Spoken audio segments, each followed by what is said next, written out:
everyone can be a builder, but I don't think that everyone can be a builder means everybody should be a founder necessarily. If you're an amazing engineer who loves building product, but you're not like customer oriented, you could just like build a bunch of stuff that people aren't going to adopt. Probably one of the top reasons why technical companies never get off the ground or get to product market fit. It's like they build in a vacuum. And I think like there's so many tools that we haven't even seen used to their full extent. Like deepfakes are like so impossibly hard to detect. The first generation of AI security tools were very guardrail based, but agents are different in the sense that they need to access a lot of different things. And so by putting too many limitations, they won't actually be successful at it. We are moving at a pace that we've never seen before. And so because of that, creating kind of the perfect storm to have this really wide attack surface. And we are going to see like more agent-based attacks on that too. The Anthropic Mythos new model that's coming out has a bunch of cyber companies freaking out because they don't know what they're going to do with it. Yeah. This keeps changing and it keeps changing so rapidly. What does cyber investing look like 5 years from now? Okay, so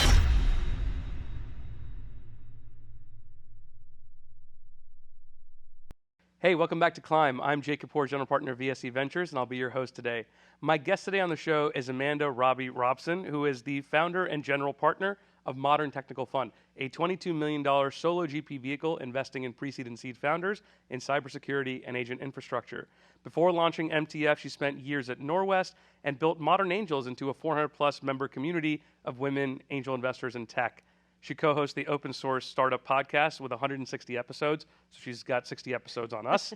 And she went from cold calling investment banks to find a job to becoming a sector specialist at Cowboy Ventures to now starting her own solo GP fund where she's betting that agent-based software is going to create a bigger security attack surface and is worth having a conversation about today. So I'm excited to have that conversation with you, Robby. Thank you so much for joining me on the show. thank you for having me. It's 2026. Codex, Cursor, Claude, they're writing production-ready code. You have a fund, Modern Technical Fund, and you're backing technical founders. What does it even mean to be a technical founder today, and is it time to rename the fund? So I love this question because I think there's kind of two buckets of thinking here, and I very much like fall into one. So I think that there's this view that everyone can be a builder, which I totally agree with. But I don't think that everyone can be a builder means everybody should be a founder necessarily. I actually think what it's meant is that the bar for how like technical you have to be in your expertise and understanding of code, but also system level things, make it like that much harder to build something that's independent. So I actually think that like Modern Technical Fund as a brand matters now more than it ever has, because I think because so many people can build things internally, a lot of the, we were talking before about wrappers, a lot of those are going to be things that people can say, I can just custom build my own internally. I can do it with Claude. I talk to so many teams now that are, using Lovable Bolt that are just doing stuff internally. So I think from a how technical do you need to be a founder, the bar has actually gone up. What do you say to the people that are saying, well, it's just distribution that matters now because anything you can imagine can be built. It can be built faster. It can be built production ready. We're building on top of open source libraries that, now like open source is becoming a thing again with Claude. And so distribution is the thing that matters. But meanwhile, you're saying, actually, no, I need to really have confidence in the technical ability of this person. Who has the best distribution right now? OpenAI and Anthropic. Yep. And so if their tools are being used by everyone in-house to build their own custom, built exactly for me, like I have my own kind of set of agents and AI that I'm using, and I've turned off a lot of AI wrapper or like AI app tools, they actually have better distribution. And so I actually think where the real opportunities are to build big companies that are sustainable and have a moat to them are going after really hard problems, very specific problems that are separate from what the general language models are doing. So not to go off on like a total side note here, but I've been really fascinated with the idea of world models. I don't do hardware investing. Yeah. World models have generally been applied to hardware and like robotics. How do we see the world? How do we model it? But I think we're going to see more of that in other domains. And so I think it's like a very different concept, a different way of building and seeing the world versus what a language-based approach would be. So I actually just think that like, if you're going to do something language-based that's not super deep technically, pretty easy to build, like that in itself is going to be something that folks can build in-house. And the distribution of like the big labs is so good now. Like it's hard to argue that a startup would have better distribution and have an edge in something that can be like very easily built internally. Well, that's the moat piece you're talking about is I think the conversation that every software investor is having today, which is how soon do you have to see or believe that there is a moat in this business, right? Yeah. So we see these companies that grow from 0 to 100 million ARR super quickly. They find one very specific wedge. Maybe they even build on top of like open source libraries like Whisperflow, which is an app I really love, but also if I cared enough, I could probably reverse engineer it locally for myself, right? You can do that with so many things, and yet you're seeing people build really delightful experiences on top of, you know, this platform. How do you think about that? These companies are scaling to massive 100 million ARR, and yet as software investors, everybody is very, very skittish about what a long-term moat means. Like, there's a dissonance there, right? Yeah, it's funny because like this concept of moat is interesting. Like when I started in venture, the very first firm I worked at was Norwest, and this is like 10, 12 years ago. And moat really tied to IP. It was like, okay, where do we have real IP? Where do we have something defensible? And I think that's just totally gone away because of the pace of things. Like if you were waiting to get like IP rights to something, like the tech that you'd built had been, you know, completely deemed irrelevant by the time that you got that. So I actually think that like it still is tech itself, but you just have to be building it so much faster. I think it really comes down to, it still is like how much better is your product than what someone could build themselves, and also how easy is it for folks to maintain it themselves. Yeah, and given that you're looking for these technical founders who you said need to have some sort of commercial sense, what are you evaluating when you first meet this founder, or maybe it's somebody who's peripherally in your network, but they're like, hey, I'm leaving XYZ lab to go start a company. What are the markers that you pick up on where you go, okay, this is somebody I think I want to work with? There's like an initial bar of founders needing to have deep like technical expertise and be really, really good builders. And like that's just kind of the bar for anybody that I'm going to invest in. But you're not auditing the code base. Like how are you testing Oh, there's usually no code base to start, if I'm being totally honest. Like in some cases they have something and others they don't. But a lot of times, like it's like I'm meeting all these folks through my network, so I know that like this person was an amazing engineer at Cloudflare, or I'd been like there's someone who was a CTO who is from GitHub who I'd just been friends with for a long time, and I just backed two really good AI engineers where, you know, when you reference them, like their boss was like, yeah, they were going to take my job at some point because they were so smart. So there is like this baseline of like these have to be exceptional product engineering builders. Yeah. So that's kind of like the baseline. And usually, especially if it's first-time founders, the real thing that I'm trying to understand when I'm like going through my diligence process is, can they be really commercial? Can they be really customer-oriented? Because if you're an amazing engineer who loves building product, but you're not like customer-oriented, you could just like build a bunch of stuff that people aren't going to adopt. And I think it's probably one of the top reasons why technical companies never get off the ground or get to product market fit. It's like they build in a vacuum, and there's no kind of, okay, how are we going to use our technical abilities to solve a real problem? What I try to do is like create that environment during the process. So for instance, I'll give like an example from my most recent like diligence process with a company that I closed. So investing in two first-time founders, like super technical, like awesome backgrounds, like AI, Stanford, Microsoft, like, you know, great experience, validated that they were like truly, you know, like top, like whatever point, whatever percentage from a technical standpoint. But I really wanted to know, like, can they work with CISOs? Can they sell CISOs on their vision, on their idea? It was a very different product idea. Yep. And so I introduced them to, I think it ended up being like 4 or 5 different security leaders. And then I sat in on a number of those meetings and watched them interact and watched them pull specs, watch them like debate out like, oh, there's so many other companies in this space. How are you different? Like, how would you scope this? And I got to like watch them, and I got to see whether or not their like user buyer in this case would take to them. So I could kind of test out, like, do they have that kind of like raw ability to work with customers and users, and then how much are they not just focused on like the really cool, and in their case, you know, it wasn't a lot built up, but they had like a version of it. It wasn't just about what they'd built, but how they could apply it to solve problems. In an ideal world, I feel like every diligence process should be like that.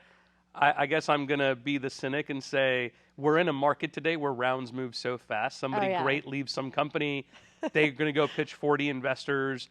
You know, you're meeting with the pre-seed, but they're still going to have their network of, you know, the top pre-seed funds they want to meet, especially ones that have maybe a little bit more of a history, or, you know, they have their own accelerators. And then by the time you say, hey, my process involves you chatting with my buddies to pitch them before I can decide if I want to get a check in there, the round's already moved on. So, okay, this is the one thing that's maybe a bit different. So as part of Modern Technical Fund, I wanted operators to be a big part of what I did. So I have a group of heads of security, heads of infra, heads of data, and they all are like part of my fund. And so they're very responsive. So I met these founders for the first time on Monday. by like Thursday, I'd done all my diligence and done this.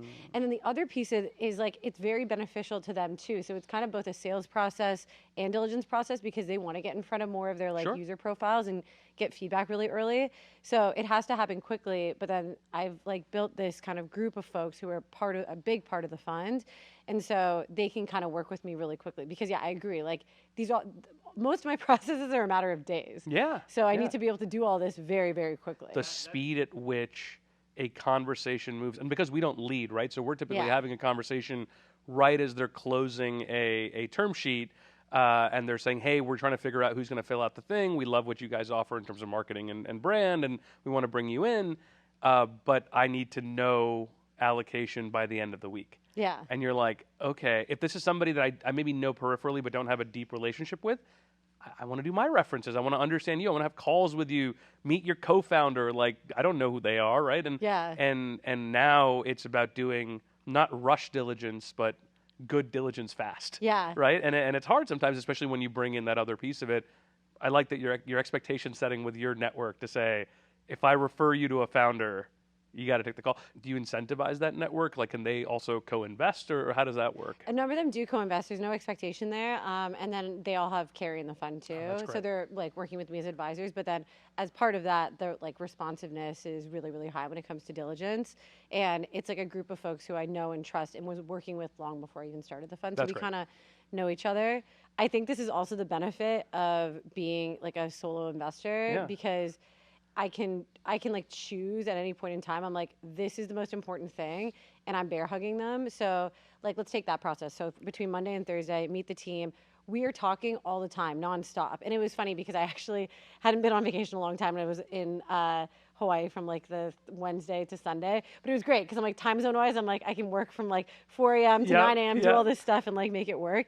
But I can like choose and like get them an answer and like, get there really quickly. So I think this environment really does lend itself to folks who can move like quickly and with conviction. There's nothing worse than being in a process that's competitive where you as like the lead at a fund really, really want to do something, and then you have to bring it into your team and they're like wishy-washy, and then you have to like get them over. So from a founder perspective, they're like, are you in or are you not in? Like, I'm not wasting my time with this. Yeah, exactly. Well, we'll come back to the solo GP thing because that's a longer conversation. I'd love to hear the flip side of it when you have brought in a founder to speak with your network.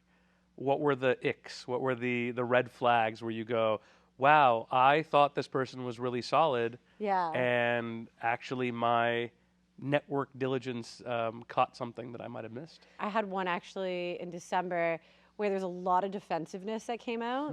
And it was interesting because it was like things that I hadn't probed on because it was much more like, okay, how would you work with us from like a user perspective?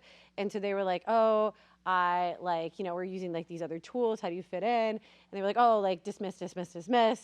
And like, I was watching this happen and I'm like, no, you have to like work with them. And even if certain ones aren't competitors, it's like, oh, like, well, here's how this fits in. And I know these would all be in the same budget, but we're very different for this reason.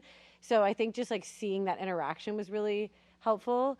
I will also say though, I did one in August, an investment that I'm like really excited about. And I got very mixed feedback from those calls. So the feedback on the founders was amazing across the board, but it was like, hey, and it was like an agentic security company, and it was like, hey, this is early, we don't really have budget. So my market like tailwind bet there was, I think this is going to grow a lot faster from like a, the amount of instance we're going to see as agents get deployed pretty like freely across organizations. And so I made that bet, even though a number of folks are like, yeah, it's interesting, but like we don't have budget for now. I'm like, but I think you will next year. Yeah. So like something like that is like good, where it's like, it doesn't have to be unanimous, but I want to know where their pushes are, and then I'm like, okay, is that going to change or not? Yeah. I think like 5-6 years ago, Hunter Walk and I were having this conversation. He goes, TAM is a mirage. And I was like, okay, Hunter. And he was like, look, man, like you're investing as early as he does and I do. He's like, you're investing in stuff that obviously looks non-obvious today. Yeah. If the TAM is not going to grow, like, what are we even doing here, right? Yeah. And so, in his very like kind of pithy way, I'm curious how you think about TAM for some of these opportunities, how you see TAM growing for these agents, where you feel confident making a bet that's early but not too early. Because that's the other thing with TAM sometimes is you're like directionally correct, but you're 3 or 4 years too early as opposed to, almost on time. When I think of like great investors that I've like talked to about this, really at the beginning, you're investing in like team and Tailwind. Like that's really it. Sometimes you have a product, sometimes you have like some form of traction, but a lot of times it's just like team and Tailwind.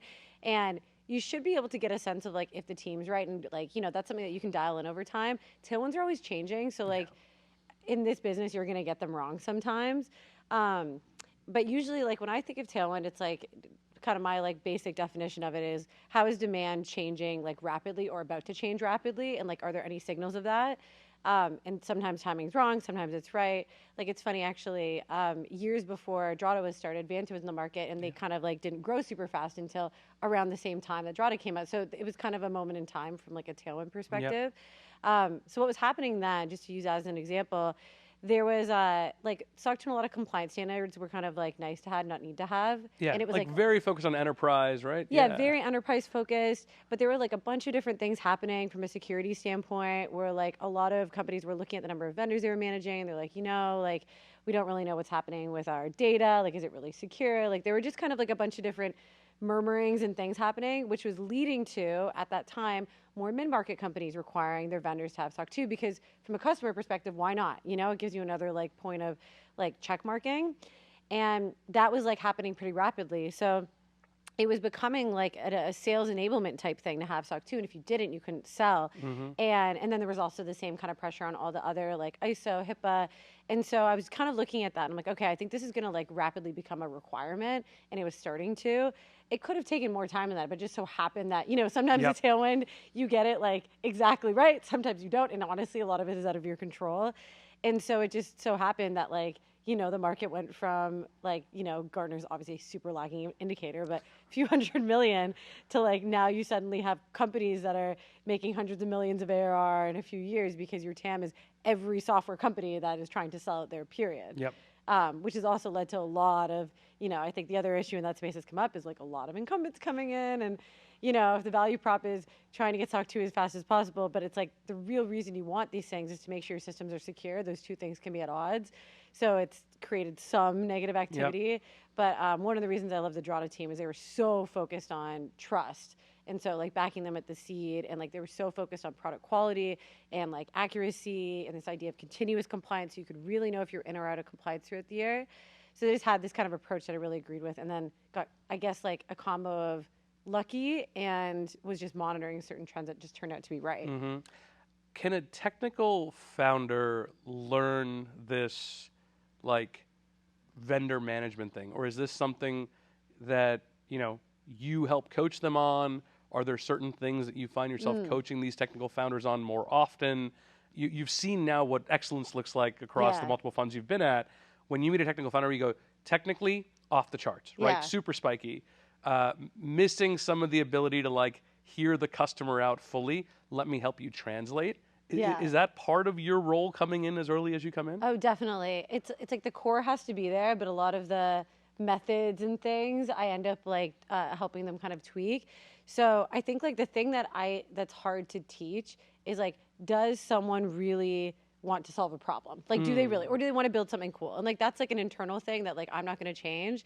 And so you can really understand like, how much are they trying to understand the pain point of the user or the customer? Like, how much are they trying to say like, okay, like, does our solution fit? How can we change it? The like methods of communication, the way they follow up, the like way they, kind of say like, okay, do we design partner? Do we POC? What do we push for? Those are the things I can help with, because it's like, the raw thing has to be there, but if they've never sold before, they, might be like, okay, let's go into like, pay POC immediately. It's like, whoa, depending on what you're doing, you might need SOC 2, you might need buy-in from other folks. So like, those are the things that I'll help with, but like the core has to be there where they're like, very user market driven. Cause like, you can't teach that. If someone just wants to build in a vacuum, like that's just like the way they are. So let's talk about security in the news today, because it's certainly been the topic of the day. This episode's going to come out maybe in a couple weeks, and so this will already be about a month behind. But in the last 2 weeks, Mercor lost 4 terabytes of contractor data through compromised open source dependency. Then you saw that Anthropic shipped Claude Code's entire source code, which ended up on GitHub, and then people have cloned it and turned it into Python and Rust. And then Meta's AI agent went rogue and triggered an internal permissions breach. This is starting to feel like it's happening more and more often. is it all inevitable, or can something be done about these breaches, and why isn't it being done fast enough? Yeah. So this has been such an interesting discussion topic among security friends, like investors and CISOs, the last week, and it was also a big thing during RSA. And I think one of the questions is like, what is the overarching cause of this? Like, is it AI? Is it like agents? And the interesting thing is, it's actually not like so directly from agents. Like a lot of these are not agent-based attacks. What happened with Light LLM was it was a supply chain attack, and then anybody who was using it, Mercor and others, were impacted. But I think it does really come down to the fact that we are moving at a pace that we've never seen before. And so because of that, you have teams that are adopting packages that are, not like bringing in folks on the cyber side until they're at scale. And you have a lot of really young founders who've never worked in cyber before. And so it's creating kind of the perfect storm to have this really wide attack surface. And we are going to see like more agent-based attacks on that too. But I think like we're kind of at the start of what I think will unfortunately be a lot of different attacks that come from the pace that we've moved at and the lack of kind of security that has been implemented.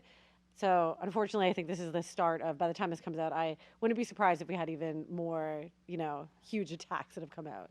Well, a couple months ago, Jonathan Mortensen and I chatted about, I think, this very same thing, which is these attacks used to be one-to-many, and now you're actually able to scale it to be one-to-one, where you're picking on specific vulnerabilities at scale, and actually understanding if you have a certain target you're going after, you're able to exploit it, much more deeply because of the agents. The hackers are using the agents the same way that the people building it are using agents.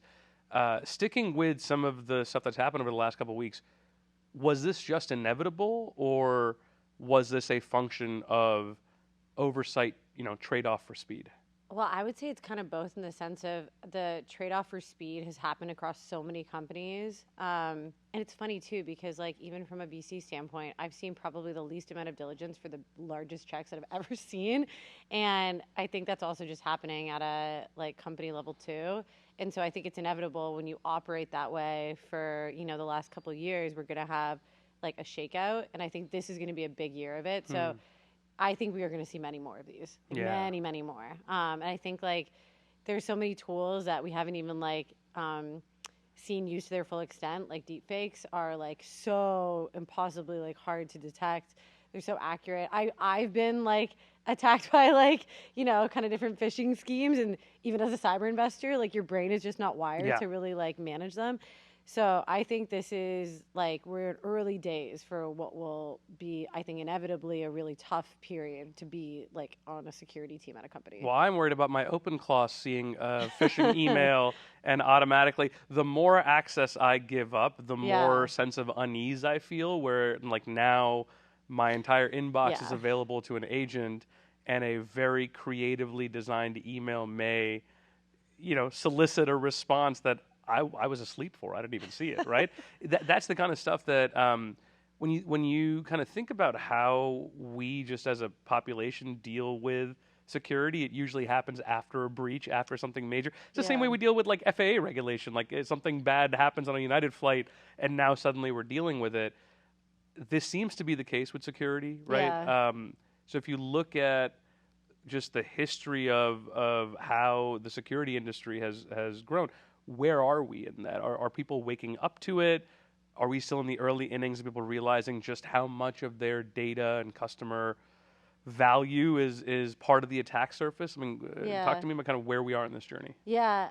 So it's funny because I think that as much as, we're in a very different time than cloud or mobile, the kind of like human tendencies have not changed in the sense of we are not necessarily like wired to think about like all the possibilities where like things can go wrong. And so with cloud, some of the biggest cloud security companies came years after like cloud adoption became like a big thing. And I think we're going to see the same thing here. But the difference is pace is going to be, and this was also like my tailwind bet with making agentic security investments in the last like 6 months, is this is going to be a much rapider like adoption cycle because we are adopting these tools so quickly. So our attackers, like suddenly you have to have a response for like how are we protecting our environment when everybody's adopting agents so quickly. So I think it does, like the staging is the same where you go from adoption of the new technology and then we think about security, but I think that time horizon is going to compress significantly. Yeah, maybe talk about, for those of our listeners that don't understand what agentic security is, and myself, I'm Yeah. still very new to understanding it as my own use of AI and agents increases. You've made some investments in the category recently. Keycard was one, Manifold is another one. They're servicing different parts of the agentic security process inside of an organization.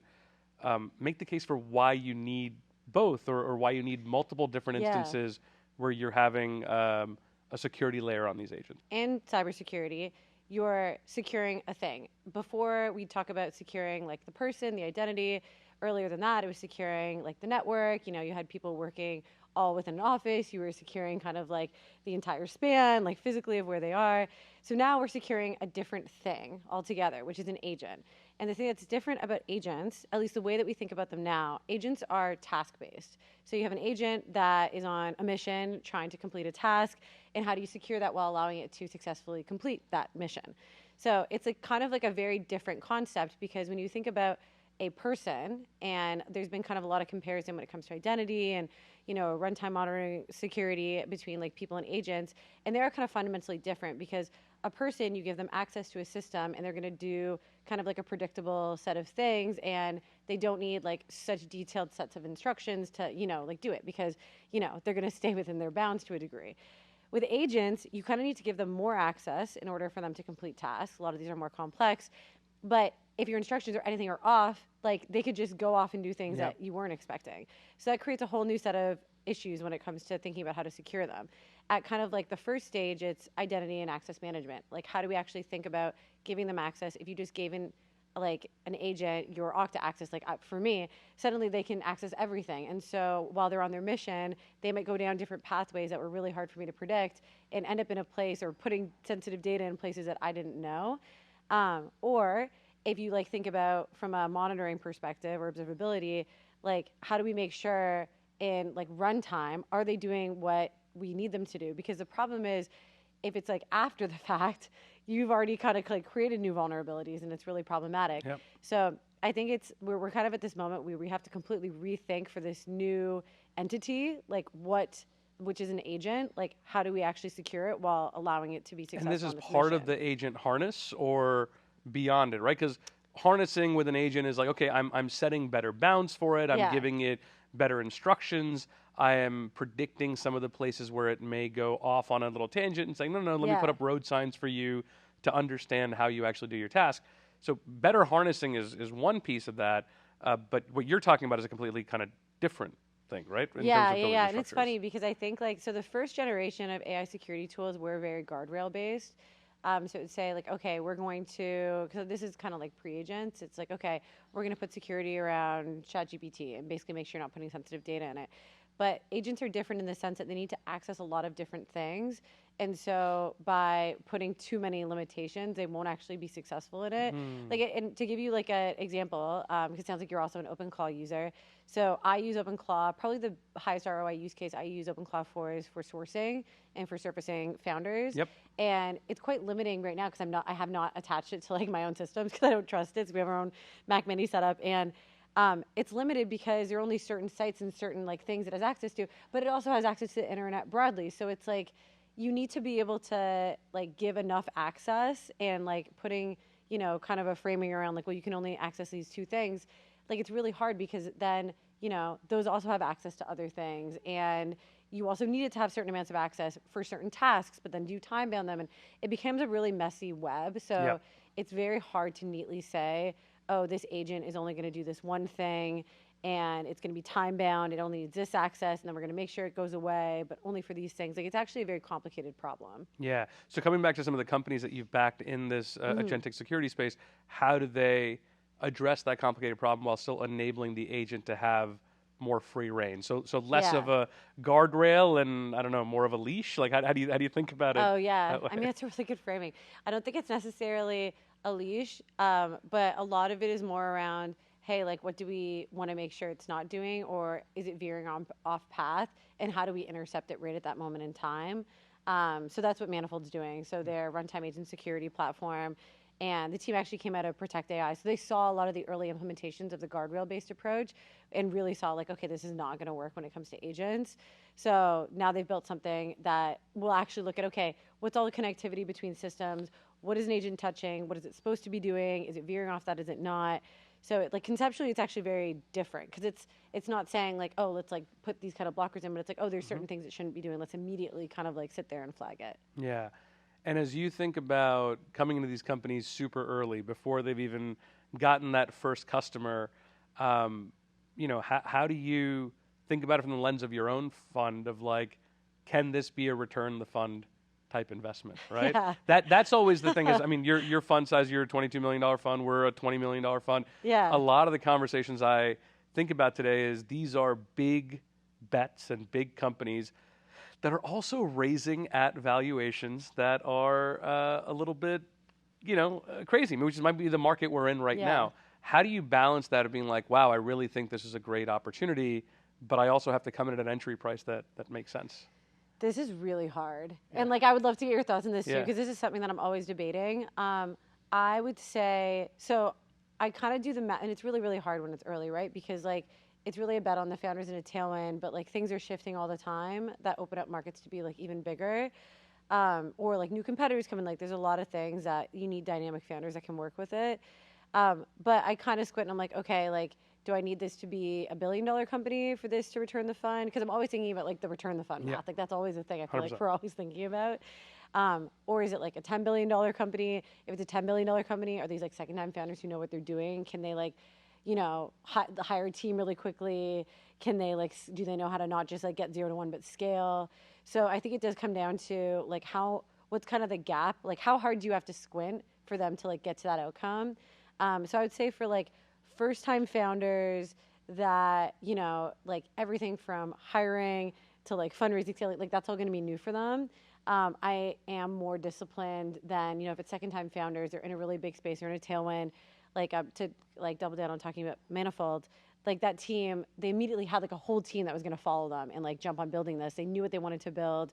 They had a lot of insight. They had a lot of customer relationships. So it was off to the races faster. So you can be a little bit more like, okay, I can see this being a bigger company more easily than another one. Yeah. But yeah, I would say this part's really hard. Like I do struggle with this too, because in cyber too, like most of your exits are between like 100 to 750. And so the reality is like, a number of these are not going to be huge companies. And then if you're coming in at like a 40 or 50 post, it just makes the math I hard. actually just lay the math out for the founder. And I say, hey, we're talking about a valuation here because we're coming pretty early. Maybe we'll be a co-lead for your pre-seed because I write checks between 500 and $1 million. Yeah. So if it's a $2 million round, hey, I can probably be your co-lead. If it's any bigger than that, I'll be your second biggest check, but I'll be your favorite investor kind of thing, right? Yeah. And so the way I kind of say is like, okay, look, you want to raise it at 25. Great, I understand. My expectation and the market's expectation is by the time you go raise that next round, you're raising somewhere around 70 to 75 post. And if you want to raise 70 to 75 post, here's what the revenue target needs to be based on the comps that we have seen from our portfolio, but also the portfolio of our peers. Do you think you can do it in 18 months? Do you think you have what you need to be able to go hit that? Because if you do, I like you enough that I will support you, but you got to walk me through the math to how you get there. And oftentimes, like, it just, I like founders who are a little bit introspective, and I also like founders who are a little bit cocky. And sometimes they will introspect and they'll say, here's how I think I'm going to get there. And, if I'm wrong, maybe it's a 60 and a 65, but I still think in the long run, this is the right bet. Yeah. And sometimes the founder says, nah, if you don't get it, I'm going to raise it 35 and I'll never talk to you again. It is what it is, right? And you have to find the people that work with how you work, I think, ultimately. So there's no easy answer. The second time founder, on the other hand, I think we've been a lot less price disciplined on that. Yeah. And I think that's where, if you are a successful second time founder with your pick of the litter, oftentimes I'm just trying to scrap to get a check in. And so at that point, we have no ball control on valuation. I don't know how you feel about that. Second time founders have very little, they have a lot of choice. So you're going to have very little kind of like push when it comes to valuation. I will say though, in general, like there have been some second time founders that have raised, like in cyber specifically, 10 on 100, 20 on 200 with an idea, but it's like, I just have a really hard time with that. So those ones I very much stay away from. And then the other thing too, being focused on only like a very small set of sectors, is I have to believe that this is the company that will have the best chance of having the highest returns for me in a certain kind of tailwind or space, because within cyber there's only so many different areas that you can make an investment in. So that's also something that I'm factoring into. But yeah, I agree that second time founders very, very hard. First time founders, I want to see and understand that they have a lot of like certainty around like, okay, we think we can get there. We have like a very specified kind of vision and like plan and everything. Versus like, pre-seed, you can be a little bit more wandering as a first-time founder. But yeah, you can't do that with like, a 30 or 40 post, because like, you're not going to do a down round as you're not, or you know what I mean? It just doesn't work. And you're going to lose, teammates that way and folks that don't want to come work there because, you're not growing as quickly. It's a lot of stuff that a first-time founder doesn't fully appreciate until they're like in the middle of it.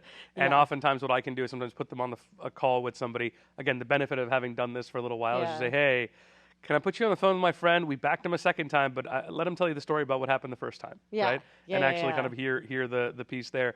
You said something really interesting just now about these companies that need to be category leaders in cybersecurity. And that's kind of an interesting thing, because if you come up a little bit to the application layer, there's probably 40 or 50 companies all doing some flavor of the same thing. I mean, talk about like agentic voice AI for, calling SMBs, right? There's like swing a cat, you hit 50 of them. Or like legal tech.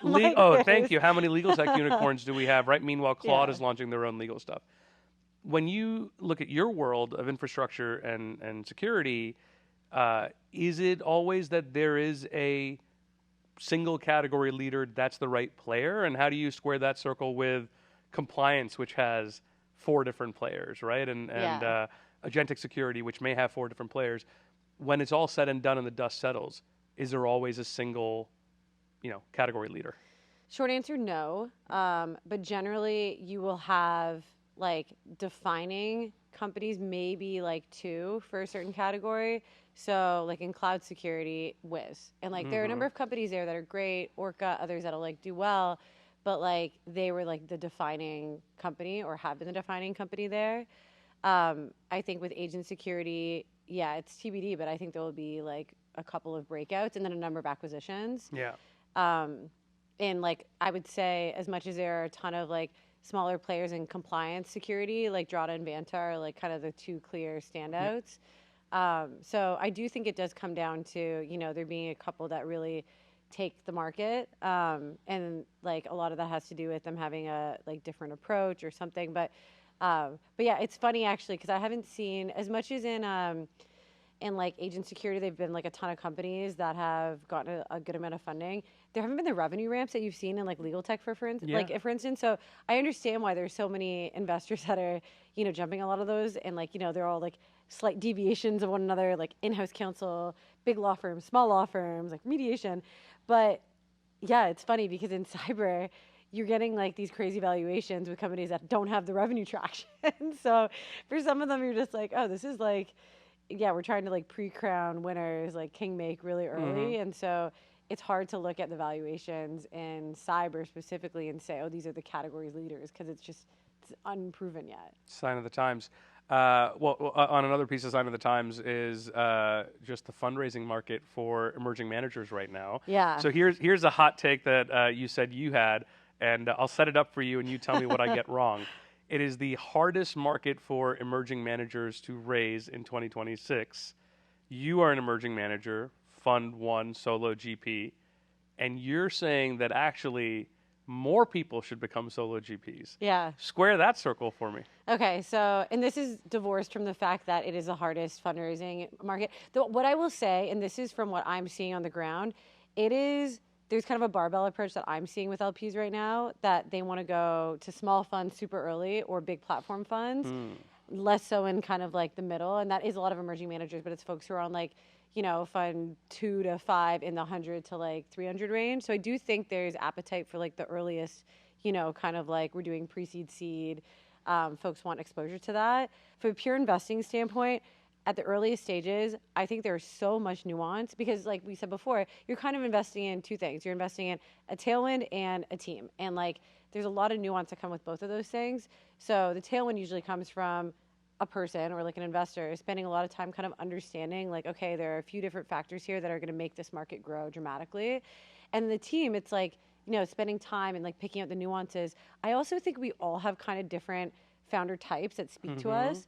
And so like there are great founders that are not necessarily like the ones I'm going to see the greatness in, and like there are ones that I'll see the greatness in that others might not, because there's just like certain personality types that I look for and like others are different. And so I think the problem with group-based decision making for early stage venture, it leads to consensus because things you see might not be things that your partner sees, or they might be covering consumer, you're covering fintech, and it's like the tailwind is so not obvious to them. So it leads to things that look more obvious, like founders that have very like checkmark backgrounds. It's like, well, I'll let them do it because, it's an OpenAI like founder. But it like you lose a lot of the nuance in it. And I just think that like a lot of the best investors are like, it's funny, like friends I talk to who are an amazing investor at like pick your like X bigger firm, they'll have this list of companies that they really believed in and they couldn't invest in because like for whatever reason there were partnership dynamics or something, and they lose like a lot of their own taste. And I think like that is what makes early stage investing so special, is like there is a like specific taste that you'll have for like founders and certain tailwinds, and you want to like lean into that. And I feel like partnerships can often lead you to lean away from that.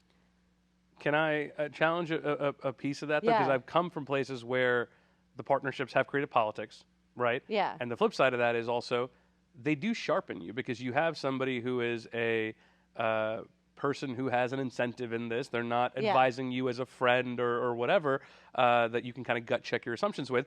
They have a vested interest in the success of this business. So when you look at, I'm just thinking our co-investors, right? Khosla or Mayfield or Benchmark or Sequoia, they have partnerships where there is a partner who brings in that deal and everybody kind of beats it up. And then if you still have the conviction as a partner, you go do it. For you, for me, when our partners are, although I mean I have a partner, but when as a solo GP, your thought partner is Claude or ChatGPT, are you getting the same level of, sharpening of thesis that you would get in a partnership?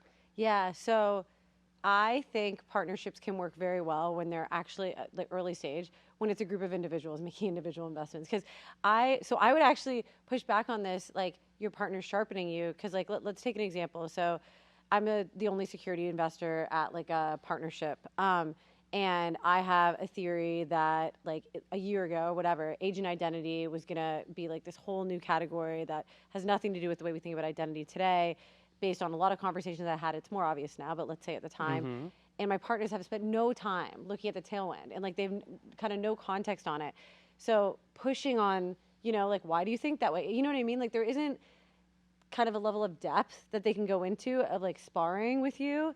Now you could say like, okay, well you could have a sector focused fund and you'll kind of spar on that too. But then I also think that like, different people are gonna have different perspectives, and the best investments are usually made when there's something that's non-obvious and it's obvious to someone. And the chances that like, a whole group of people find the same thing non-obvious, I think are actually pretty low. And I think early stage is all about like leaning into like having this instinct about a team and like an insight about a space that other people don't have. And by definition, it's hard to do that in a group.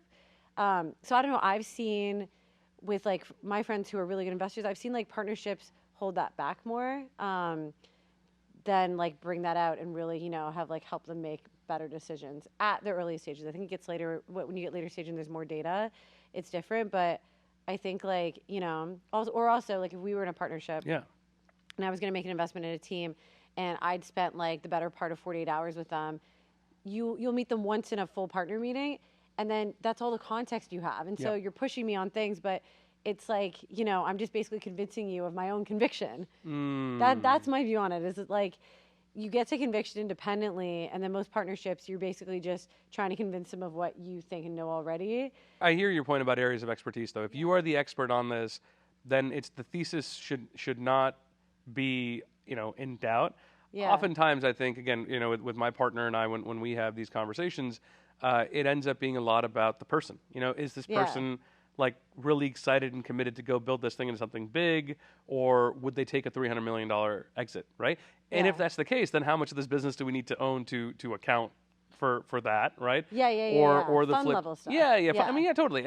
at the end of the day, all of this stuff comes down to the fund return math, right? We don't have an Yeah. infinite amount of money. I'm going to do, 32 investments out of this fund. I think you say you do somewhere like 24, 25, Yeah, right? yeah, Yeah, that's not an infinite amount of checks that you can Yeah. write, nor are we in a position where we can just keep going back to the same LPs and raising every 2 years. And so I, started when doing this fund, we were doing about 8 checks a year. And that's collapsed down to like 4 to 5. So that means I've doubled the Wow. check size, and I have needed often double the conviction because that might be the only investment I do that quarter. Yeah. And I want to really be bought in on this person. And so I sort of come back to the point of like, yeah, a lot of that stuff does end up becoming about the fund level stuff and less about the thesis. As a solo GP, you're kind of balancing it all yourself. Yeah, you're just, that's the thing that's kind of fun. Like the fun What do you level think, stuff. Robby? I think it's great, Robby. Let's go do it. I also think too, there's probably an element of this also where it depends like how you work best. And so I do think that venture has leaned pretty far up until recently where we've had a few more solo GPs into the like group like debate model. Yeah. And that doesn't actually work for everyone. I would say for me, it's like much better. Like I think I've done my best investing in the last like year and a bit solo. And I think there's other people like me that should explore that. But that's also a very like, I'm orienting around my own experience a lot too. The more successful deals you have, the greater your network grows. Does the fund scale commensurately, or what does that mean for you as you go to fund 2 and 3? Such a good question because it's actually very interesting. I've felt a lot of pressure from LPs who, like some of them put like personal checks in because my fund was like, 22 million is not big enough for a lot of LPs that want to put a bigger check in, but they don't want to be too big percentage-wise of the fund.